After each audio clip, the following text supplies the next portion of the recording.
আজকে চলে আসছি খেলার মাঠে। আজকে আপনাদের খেলা দেখাবো, ফুটবল খেলা। এখানে ফুটবল খেলা হচ্ছে, আমি এখানে বসে বসে ভিডিও করলাম। আসলে আমরা একসময় ছোটোবেলা ফুটবল খেলাইছি।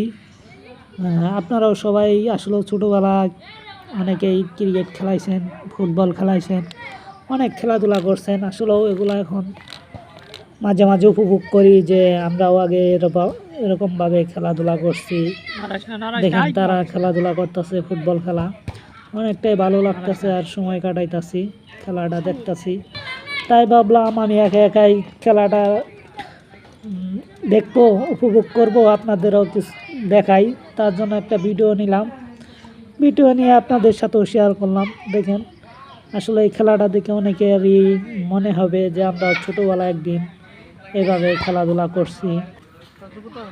মানুষে আসলে ছোট্টবেলা খেলাধুলা করেন, বড় হইলে মানুষের ব্যস্ততা বেড়ে যায়, কাজের আগ্রহ বেড়ে যায়। কেউ চাকরি করে, কেউ অনেক কাজ কামে বিজি থাকে। বড় হইলে তো খেলাধুলার মধ্যে আগ্রহ থাকে না, মানুষের ব্যস্ততায় থাকে বেশি।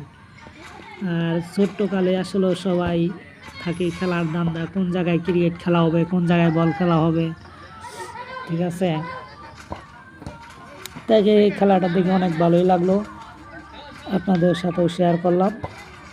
এই বাবা রে বাবা, দৌড়ি দিচ্ছে একদম, সেরকম খেলা হচ্ছে। এটা আমাদের বাড়ির পাশেই, আমাদের বাড়ির পাশে একটা মাঠ আছে, সেই মাঠেই তারা খেলাধুলা করতেছে। আমার তো ঠান্ডা লাগিয়েছে গা, গলাটা বসে গেছে গা, কথা ক্লিয়ার আসতেছে না। তারপরেও আপনাদের মাঝে ভিডিওটা বানাই নিলাম, আপনারা দেখেন। আমি একা একা খেলা দেখবো, আপনাদের দেখাবো না, এটা কোনো কথা হইলো?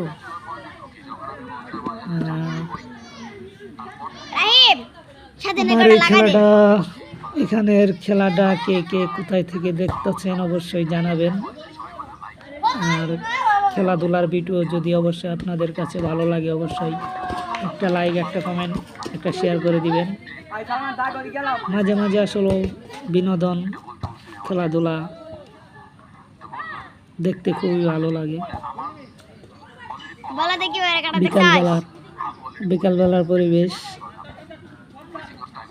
অনেক সুন্দর, অসাধারণ।